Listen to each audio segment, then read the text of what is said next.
Recording by Kurt Ziegler. Missing Link by Frank Patrick Herbert. The Romantics used to say that the eyes were the windows of the soul. A good alien xenologist might not put it quite so poetically, but he can, if he's sharp, read a lot in the look of an eye. "We ought to scrape this planet clean of every living thing on it," muttered Umbo Stetson, Section Chief of Investigation and Adjustment. Stetson paced the landing control bridge of his scout cruiser. His footsteps grated on a floor that was the rear wall of the bridge during flight. But now the ship rested on its tail fins, all 400, glistening red and black, meters of it. The open ports of the bridge looked out on the jungle roof of Gienah 3, some 150 meters below. A butter-yellow sun hung above the horizon, perhaps an hour from setting. "Clean as an egg," he barked. He paused in his round of the bridge, glared out of the starboard port, spat into the fire-blackened circle that the cruiser's jets had burned from the jungle. The IA section chief was dark-haired, gangling, with a large head and big features. He stood in his customary slouch, a stance not improved by sack-like patched blue fatigues. Although on this present operation he rated the flag of a division admiral, his fatigues carried no insignia. There was a general unkempt, straggling look about him. Lewis Orne, junior IA fieldman with a maiden diploma, stood at the opposite port studying the jungle horizon. Now and then he glanced at the bridge control console. The chronometer above it, the big translite map of their position tilted from the opposite bulkhead. A heavy planet native, he felt vaguely uneasy on this Gienah 3 with its gravity of only 7/8 Terran standard. The surgical scars on his neck where the micro-communications equipment had been inserted itched maddeningly. He scratched. "Ha," said Stetson. "Politicians."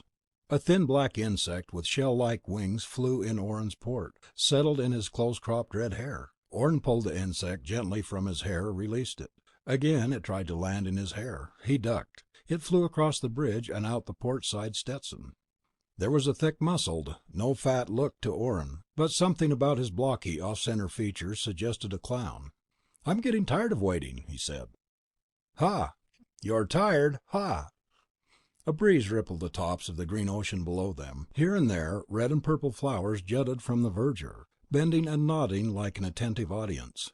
"Just look at that blasted jungle," barked Stetson. "Them and their stupid orders." A call bell tinkled on the bridge control console. A red light above the speaker grid began blinking. Stetson shot an angry glance at it. "Yeah, Hal. Okay, Stet, orders just came through. We use Plan C. Comgo says brief the field man and jet out of here."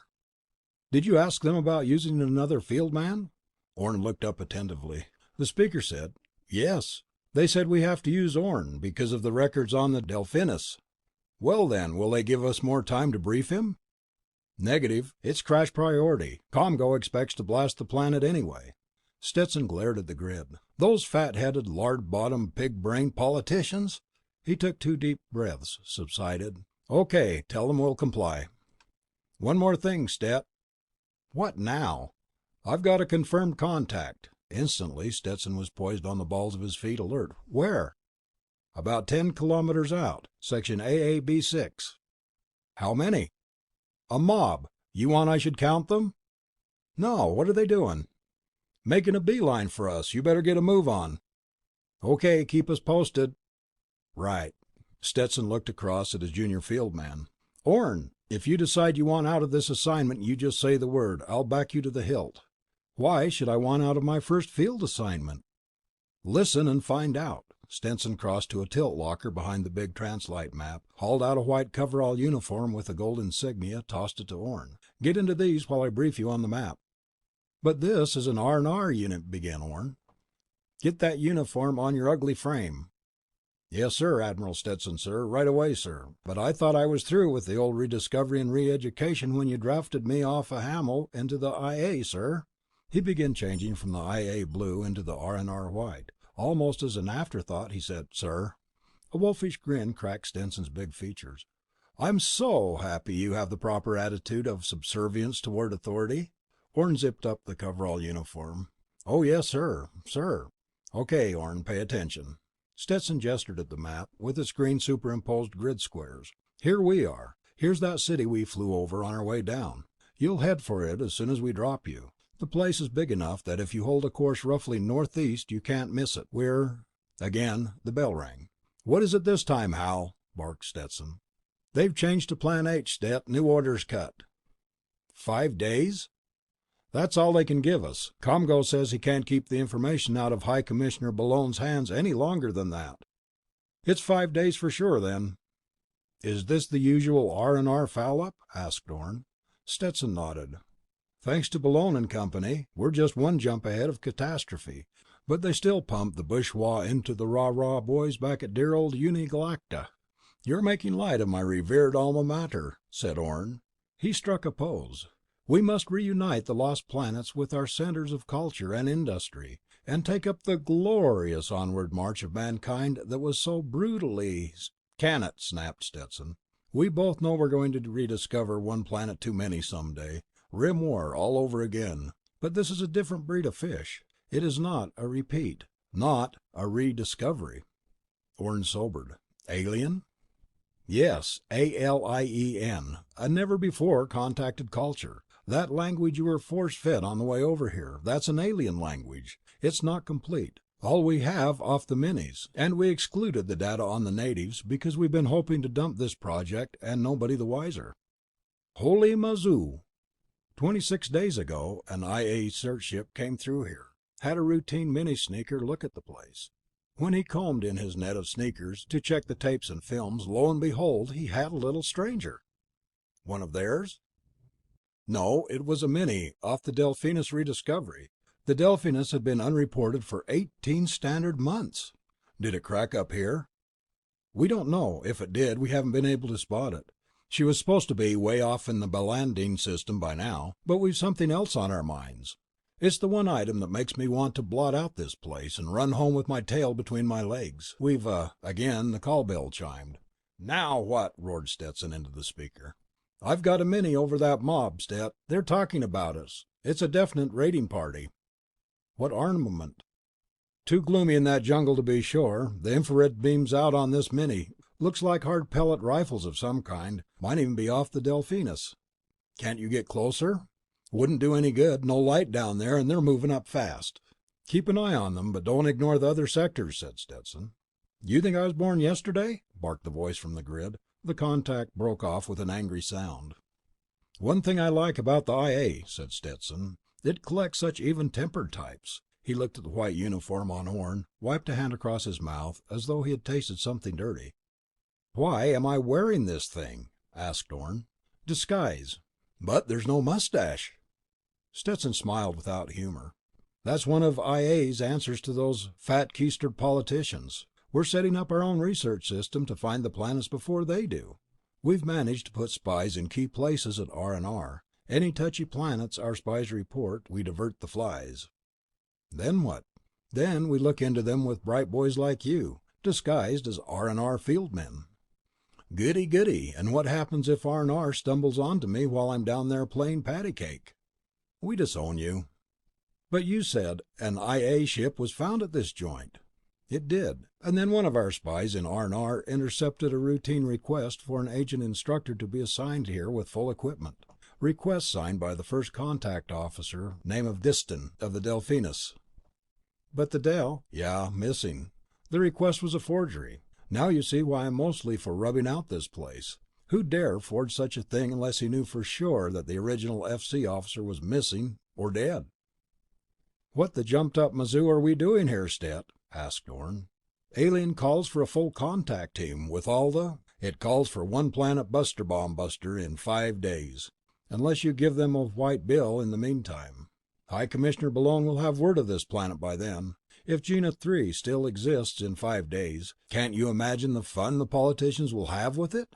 Mamma mia, we want this planet cleared for contact or dead before then." "I don't like this, Stet." "You don't like it." "Look," said Orne, "there must be another way. When we teamed up with the Lineroids, we gained 500 years in the physical sciences alone. Not to mention the Lineroids didn't knock over one of our survey ships first. What if the Delphinus just crashed here, and the locals picked up the pieces?" "That's what you're going in to find out, Orne. But answer me this. If they do have the Delphinus, how long before a tool-using race could be a threat to the galaxy?" I saw that city they built, Stet. They could be dug in within 6 months, and there'd be no... Yeah. Orne shook his head. But think of it. Two civilizations that matured along different lines. Think of all the different ways we'd approach the same problems. The lever that would give us for... You sound like a unigalactic lecture. Are you through marching arm in arm into the misty future? Orne took a deep breath. Why's a freshman like me being tossed into this dish? You'd still be on the Delphinus master lists as an R&R field man. That's important if you're masquerading. Am I the only one? I know that I'm a recent convert, but... You want out? I didn't say that. I just want to know why I'm... Because the big domes fed a set of requirements into one of their iron monsters. Your card popped out. They were looking for somebody capable, dependable, and expendable. Hey, that's why I'm down here briefing you instead of sitting back on a flagship. I got you into the IA. Now you listen carefully. If you push the panic button on this one without cause, I will personally flay you alive. We both know the advantages of alien contact, but if you get into a hot spot and call for help, I'll dive this cruiser into that city to get you out. Orne swallowed. Thanks, Stet. We're going to take up a tight orbit. Out beyond us will be 5 transports full of IA Marines and Class 9 Monitor, with 1 planet buster. You're calling the shots, God help you. First, we want to know if they have the Delphinus, and if so, where it is. Next, we want to know just how warlike these goons are. Can we control them if they're bloodthirsty? What's their potential? 5 days? Not a second more. What do we know about them? Not much. They look something like an ancient Terran chimpanzee, only with blue fur. Face is hairless, pink-skinned. Stetson snapped a switch. The translite map became a screen with a figure frozen on it. Like that. This is life-size. Looks like the missing link they've always been hunting for, said Orne. Yeah, but you've got a different kind of missing link. Vertical slit pupils in their eyes, said Orne. He studied the figure. It had been caught from the front by a mini-sneaker camera, about 5 feet tall. The stance was slightly bent forward, long arms, 2 vertical nose slits, a flat, lipless mouth, receding chin, 4-fingered hands. It wore a wide belt from which dangled neat pouches of what looked like tools, although their use was obscure. There appeared to be a tip of a tail protruding from behind one of the squat legs. Behind the creature towered the fairy spires of the city they'd observed from the air. Tails? Asked Orne. Yeah, they're arboreal. Not a road on the whole planet that we can find. But there are lots of vine lanes through the jungles. Stetson's face hardened. Match that with a city as advanced as that one. Slave culture? Probably. How many cities they have? We found 2.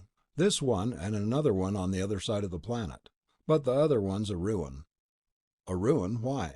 You tell us. Lots of mysteries here. What's the planet like? Mostly jungle. There are polar oceans, lakes, and rivers. One low mountain chain follows the equatorial belt about 2/3 around the planet. But only 2 cities, are you sure? Reasonably so. We'd be pretty hard to miss something the size of that thing we flew over. It must be 50 kilometers long and at least 10 wide, swarming with these creatures too. We've got a zone count estimate that places the city's population at over 30 million. Whew, those are tall buildings too. We don't know much about this place, Orne. Unless you bring them into the fold, there'll be nothing but ashes for our archaeologists to pick over. Seems a dirty shame. I agree, but... The call bell jangled. Stetson's voice sounded tired. Yeah, Al. That mob's only about 5 kilometers out, Stet. We got Orne's gear outside in the disguised air sled. We'll be right down. Why a disguised sled? Asked Orne. If they think it's a ground buggy, they might get careless when you most need an advantage. We could always scoop you out of the air, you know. What are my chances on this one, Stet? Stetson shrugged. I'm afraid they're slim. These goons probably have the Delphinus, and they want you just long enough to get your equipment and everything you know. Rough as that, eh? According to our best guess, if you're not out in 5 days, we blast. Orne cleared his throat. Want out? Asked Stetson. No. Use the back door rule, son. Always leave yourself a way out. Now let's check that equipment the surgeons put in your neck. Stetson put a hand to his throat. His mouth remained closed, but there was a surf hissing voice in Orne's ears. You read me? Sure, I can. No, hissed the voice. Touch the mic contact. Keep your mouth closed. Just use your speaking muscles without speaking." Orne obeyed. "Okay," said Stetson. "You come in loud and clear." "I ought to. I'm right on top of you." "There'll be a relay ship over you all the time," said Stetson. "Now, when you're not touching that mike contact, this rig'll still feed us what you say. And everything that goes on around you, too. We'll monitor everything. Got that?" "Yes." Stetson held out his right hand. "Good luck. I meant that about diving in for you. Just say the word." "I know the word, too," said Orne. "Help!" Gray mud floor and gloomy aisles between the monstrous bluish tree trunks, that was the jungle. Only the barest weak glimmering of sunlight penetrated into the mud. The disguised sled, with its paragrav units turned off, lurched and skidded round the buttress roots. Its headlights swung in wild arcs across the trunks and down to the mud. Aerial creepers, great looping vines of them, swung down from the towering forest ceiling. A steady drip of condensation spattered the windshield, forcing Orne to use the wipers. In the bucket seat of the sled's cab, Orne fought the controls. He was plagued by the vague slow-motion floating sensation that a heavy planet native always feels in lighter gravity. It gave him an unhappy stomach. Things skipped through the air around the lurching vehicle, flitting and darting things. Insects came in twin cones, siphoned toward the headlights. There was an endless chittering, whistling, toking in the gloom beyond the headlights. Stetson's voice hissed suddenly through the surgically implanted speaker. "How's it look?" "Alien." "Any sign of that mob?" "Negative." "Okay, we're taking off." Behind Orne there came a deep rumbling roar that receded as the scout cruiser climbed its jets.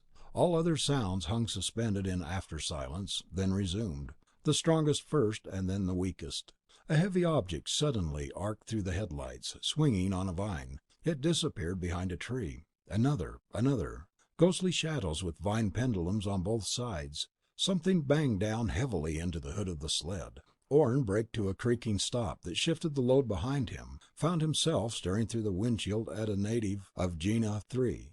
The native crouched on the hood, a Mark 20 exploding pellet rifle in his right hand directed at Orne's head. In the abrupt shock of meeting, Orne recognized the weapon, standard issue to the Marine Guards on all R&R survey ships. The native appeared the twin of the one Orne had seen on the translite screen. The four-fingered hand looked extremely capable around the stock of the Mark 20.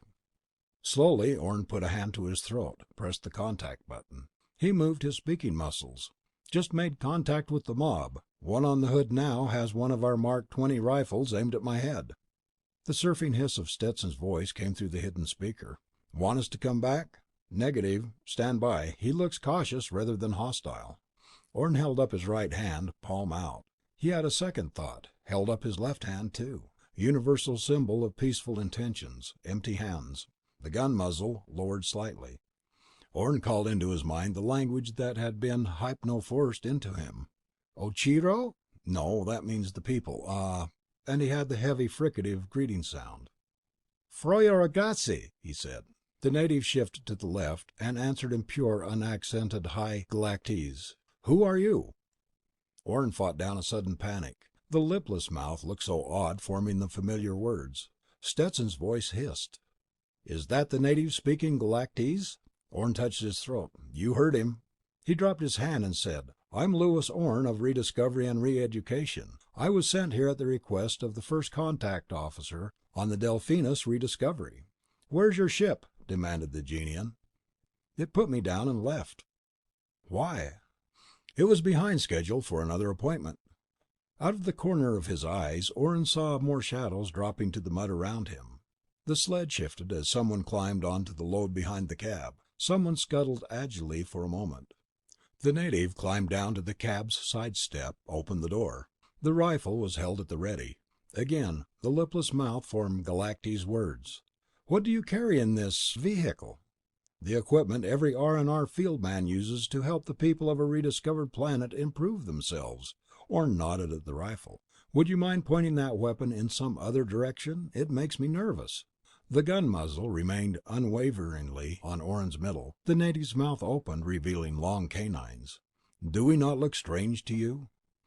"I take it there's been a heavy mutational variation on the humanoid norm on this planet," said Orne. "What is it? Hard radiation?" No answer. It doesn't really make any difference, of course, said Orne. I'm here to help you. I am Tanub, the High Path Chief of Grazi, said the native. I decide who is to help. Orne swallowed. Where do you go? Demanded Tanub. I was hoping to go to your city. Is it permitted? A long pause while the vertical slit pupils of Tanub's eyes expanded and contracted. It is permitted. Stetson's voice came through the hidden speaker. All bets off. We're coming in after you. That Mark 20 is the final straw. It means they have the Delphinus for sure. Orne touched his throat. No, give me a little more time. Why? I have a hunch about these creatures. What is it? No time now. Trust me. Another long pause in which Orne and Tanub continued to study each other. Presently Stetson said, Okay, go ahead as planned, but find out where the Delphinus is. If we get that back, we'll pull their teeth.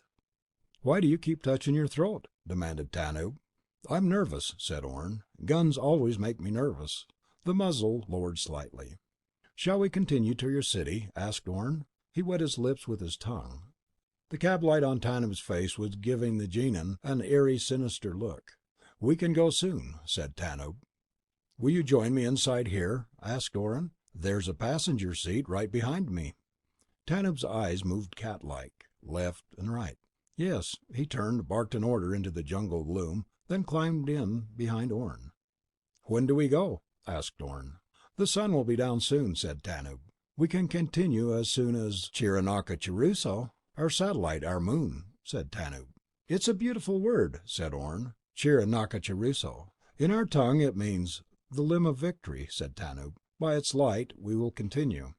Orne turned, looked back at Tanub. Do you mean to tell me that you can see by what light gets down here through those trees? You cannot see? Asked Tanub. Not without the headlights. Our eyes differ, said Tanub. He bent toward Orne, peered. The vertical slit pupils of his eyes expanded and contracted. You are the same as the others. Oh, on the Delphinus? Pause. Yes. Presently, a greater gloom came over the jungle, bringing a sudden stillness to the wildlife. There was a chittering commotion from the natives in the trees around the sled. Tanub shifted behind Orne. We may go now, he said. Slowly, to stay behind my scouts. Right. Orne eased the sled forward around an obstructing root. Silence while they crawled ahead. Around them shapes flung themselves from vine to vine. I admired your city from the air, said Orne. It's very beautiful. Yes, said Tanub. Why did you land so far from it? We didn't want to come down where we might destroy anything. There's nothing to destroy in the jungle, said Tanub. Why do you have such a big city? Asked Orne. Silence. I said, why do you? You are ignorant of our ways, said Tanub. Therefore I forgive you. The city is for our race. We must breed and be born in sunlight. Once long ago we used crude platforms on the tops of the trees. Now, only the wild ones do this. Stetson's voice hissed in Orne's ears. Easy on the sex line, boy. That's always touchy. These creatures are oviparous. Sex glands are apparently hidden in that long fur behind where their chins ought to be. Who controls the breeding site controls our world, said Tanub. Once there was another city. We destroyed it. Are there many wild ones? Asked Orne. Fewer each year, said Tanub. There's how they get their slaves, hissed Stetson. You speak excellent Galactese, said Orne. The High Path Chief commanded the best teacher, said Tanub. Do you, too, know many things, Orne? That's why I was sent here, said Orne. Are there many planets to teach? Asked Tanub. Very many, said Orne. Your city, I saw very tall buildings. Of what do you build them? In your tongue, glass, said Tanub. The engineers of the Delphinus said it was impossible. As you saw, they are wrong. A glass-blowing culture, hissed Stetson. That'd explain a lot of things. Slowly the disguised sled crept through the jungle. Once a scout swooped down into the headlights, waved. Orne stopped on Tanub's order, and they waited almost 10 minutes before proceeding. Wild ones? Asked Orne. Perhaps, said Tanub. A glowing of many lights grew visible through the giant tree trunks. It grew brighter as the sled crept through the last of the jungle, emerged in cleared land at the edge of the city.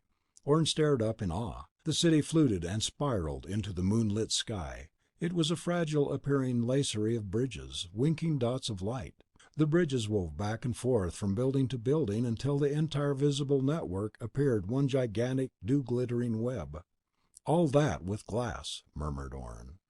What's happening? Hissed Stetson. Orne touched his throat contact. We're just into the city clearing, proceeding toward the nearest building. This is far enough, said Tanub. Orne stopped the sled. In the moonlight, he could see armed Genians all around. The buttressed pedestal of one of the buildings loomed directly ahead. It looked taller than had the scout cruiser in its jungle landing circle. Tanub leaned close to Orne's shoulder. We have not deceived you, have we, Orne? Huh? What do you mean? You have recognized that we are not mutated members of your race. Orne swallowed. Into his ears came Stetson's voice. Better admit it. That's true, said Orne. I like you, Orne, said Tanub. You shall be one of my slaves. You will teach me many things. How did you capture the Delphinus? Asked Orne. You know that too? You have one of the rifles, said Orne. Your race is no match for us, Orne, in cunning, in strength, in the prowess of the mind. Your ship landed to repair its tubes, very inferior ceramics in those tubes. Orne turned, looked at Tanub in the dim glow of the cab light. Have you heard about the IA, Tanub? IA? What is that? There was a wary tenseness in the Genian's figure. He opened his mouth to reveal the long canines. You took the Delphinus by treachery? Asked Orne. They were simple fools, said Tanub. We are smaller, thus they thought us weaker. The Mark 20's muzzle came round to center on Orne's stomach. You have not answered my question. What is the IA? I am of the IA, said Orne. Where have you hidden the Delphinus? In the place that suits us best, said Tanub. In all our history there has never been a better place. What do you plan to do with it? Asked Orne. Within a year we will have a copy with our own improvements. After that... You intend to start a war? Asked Orne. In the jungle the strong slay the weak until only the strong remain, said Tanub. And then the strong prey upon each other? Asked Orne. That is a quibble for women, said Tanub. It's too bad you feel that way, said Orne. When two cultures meet like this they tend to help each other. What have you done with the crew of the Delphinus? They are slaves, said Tanub. Those who still live. Some resisted. Others objected to teaching us what we want to know. He waved the gun muzzle. You will not be that foolish, will you, Orne? No need to be, said Orne. I have another little lesson to teach you. I already know where you've hidden the Delphinus. Go, boy, hissed Stetson. Where is it? Impossible, barked Tanub. It's on your moon, said Orne. Dark side. It's on the mountain on the dark side of your moon. Tanub's eyes dilated, contracted. You read minds? The IA has no need to read minds, said Orne. We rely on superior mental prowess. The Marines are on their way, hissed Stetson. We're coming in to get you. I'm going to want to know how you guessed that one. You are a weak fool like the others, gritted Tanub. It's too bad you formed your opinion of us by observing only the low grades of the R&R, said Orne. Easy, boy, hissed Stetson. Don't pick a fight with him now. Remember, his race is arboreal. He's probably as strong as an ape. I could kill you where you sit, grated Tanub. You write finish for your entire planet if you do, said Orne. I'm not alone. There are others listening to every word we say. There's a ship overhead that could split open your planet with one bomb, wash it with molten rock. It'd run like the glass you use for your buildings. You are lying. We'll make you an offer, said Orne. We really don't want to exterminate you. We'll give you limited membership in the Galactic Federation until you prove you're no menace to us. Keep talking, hissed Stetson. Keep him interested. You dare insult me? Growled Tanub. You had better believe me, said Orne. Stetson's voice interrupted him. Got it, Orne. They caught the Delphinus on the ground right where you said it'd be. Blew the tubes off it. Marines are now mopping up. It's like this, said Orne. We already have captured the Delphinus. Tanub's eyes went instinctively skyward. Except for the captured armament you still hold. You obviously don't have the weapons to meet us, continued Orne. Otherwise you wouldn't be carrying that rifle off the Delphinus. If you speak the truth, then we shall die bravely, said Tanub. No need for you to die, said Orne. Better to die than be slaves, said Tanub. I cannot take the chance that you are lying, said Tanub. I must kill you now. Orne's foot rested on the air sled control pedal. He depressed it. Instantly, the sled shot skyward, heavy G's pressing them down into the seats. The gun in Tanub's hands was slamming into his lap. He struggled to raise it. To Orne, the weight was still only about twice that of his home planet of Chargon. He reached over, took the rifle, found the safety belts, bound Tanub with them. Then he eased off the acceleration. "We don't need slaves," said Orne. "We have machines to do our work. We'll send experts in here, teach you people how to exploit your planet, how to build good transportation facilities, show you how to mine your minerals, how to—" "And what do we do in return?" whispered Tanub. "You could start by teaching us how you make superior glass," said Orne. "I certainly hope you see things our way. We really don't want to have to come down there and clean you out. It'd be a shame to have to blast that city into little pieces." Tanub wilted. Presently he said, "Send me back. I will discuss this with our council." He stared at Orne. "You IAs are too strong. We did not know." In the wardroom of Stetson's scout cruiser, the lights were low, the leather chairs comfortable, the green-beige table set with a decanter of Hochar brandy and two glasses. Orne lifted his glass and sipped the liquor, smacked his lips. "For a while there, I thought I'd never be tasting anything like this again." Stetson took his own glass. "ComGo heard the whole thing over the general monitor net," he said. "Do you know you've been breveted to senior field man?" "Ah, they've already recognized my sterling worth," said Orne. A wolfish grin took over Stetson's big features. "Senior field men last about half as long as the juniors," he said. "Mortality's terrific." "I might have known," said Orne. He took another sip of brandy. Stetson flicked the switch on the recorder beside him. "Okay, you can go ahead any time." "Where do you want me to start?" "First, how did you spot right away where they'd hidden the Delphinus?" "Easy. Tanub's word for his people was Grazi. Most races call themselves something meaning the people. But in his tongue that's Ochiro. Grazi wasn't on the translated list. I started working on it. The most likely answer was that it had been adopted from another language and meant enemy." "And that told you where the Delphinus was?" "No, but I fitted my hunch about these Genians. I kind of felt from the first minute of meeting them that they had a culture like the Indians of ancient Terra." "Why?" "They came in like a primitive raiding party. The leader dropped right onto the hood of my sled. An act of bravery, no less. Counting coup, you see." "I guess so." "Then he said he was High Path Chief. That wasn't on the language list either. But it was easy. Raider Chief. There's a word in almost every language in history that means raider and derives from a word for road, pathway, or highway." "Highwaymen," said Stetson. "Raid itself," said Orne. "An ancient Terran language corruption of road." Yeah. But where'd all this translation griff put?" "Don't be impatient.